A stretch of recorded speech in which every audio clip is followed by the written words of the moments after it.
KV Suresh ಅವರನ್ನ ಕರ್ನಾಟಕ ಆದಿವಾಸಿ ಕೂಲಿ ಕಾರ್ಮಿಕರ ರಕ್ಷಣಾ ಪರಿಷತ್ನ ರಾಜ್ಯ ಕಾರ್ಯಾಧ್ಯಕ್ಷರಾಗಿ ನೇಮಕ ಮಾಡಲಾಗಿದೆ.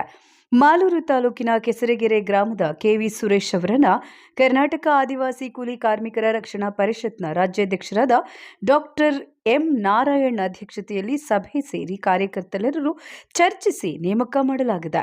ಸಂಘಟನೆಯ ಪಡೆ ಕಟ್ಟಲು ದೀನ ದಲಿತರ ದುರ್ಬಲರ ಏಳಿಗೆ ಮತ್ತು ಅವರ ಅಭ್ಯುದಯಕ್ಕೆ ಸಾಮಾಜಿಕ ಜಾಗೃತಿ, ಮುಂದಿನ ದಲಿತ ಸಮುದಾಯಗಳ ಸಂವಿಧಾನಬದ್ಧ ಹಕ್ಕುಗಳನ್ನು ಪಡೆಯಲು ಪ್ರೇರೇಪಿಸುವ ನಿಟ್ಟಿನಲ್ಲಿ ಕ್ರಿಯಾಶೀಲರಾಗಿ ಕಾರ್ಯನಿರ್ವಹಿಸುವಂತೆ ಸೂಚಿಸಿ ಶುಭ ಹಾರೈಸಿದರು ಮತ್ತು ಆದಿವಾಸಿಗಳ ಅಭಿವೃದ್ಧಿಗಾಗಿ ಶ್ರಮಿಸುವುದಾಗಿ ಬೆಂಗಳೂರಿನ ತಮ್ಮ ಪ್ರಧಾನ ಕಚೇರಿಯಲ್ಲಿ ನಡೆದ ಸಭೆಯಲ್ಲಿ ತಿಳಿಸಿದರು. ಈ ಸಮಯದಲ್ಲಿ ಗೌರವಾಧ್ಯಕ್ಷರಾದ ಎಂ ಕೃಷ್ಣಯ್ಯ, ರಾಜ್ಯ ಉಪಾಧ್ಯಕ್ಷರಾದ ಜಿ ಸ್ವಾಮಿ, ಪ್ರಧಾನ ಕಾರ್ಯದರ್ಶಿ ಎಂ ಶ್ರೀರಾಮ್, ಅನೇಕ ಹಿರಿಯ ಮುಖಂಡರು, ಕಾರ್ಯಕರ್ತರು ಹಾಜರಿದ್ದರು. ವರದಿ ನಾರಾಯಣಸ್ವಾಮಿ, ಮಾಲೂರು. ಎಲ್ಲರಿಗೂ ತುಂಬ ಧನ್ಯವಾದಗಳು. ನನಗೆ ತುಂಬ ಖುಷಿ ಆಗ್ತಾ ಇದೆ. ಇವತ್ತು ನಮ್ಮ ರಾಜ್ಯಾಧ್ಯಕ್ಷರಾದಂಥ ನಾರಾಯಣನವರು, ಈ ಕಡೆ ಜಿ ಸ್ವಾಮಿ ಅವರು ನನಗೆ ತುಂಬ ಜವಾಬ್ದಾರಿ ಇರುವಂಥ ಹುದ್ದೆನ ಕೊಟ್ಟಿದ್ದಾರೆ.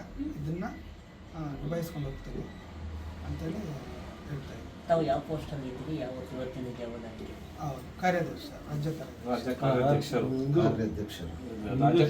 ನೀವು ಆದಿವಾಸಿ ಕರ್ನಾಟಕ ಆದಿವಾಸಿ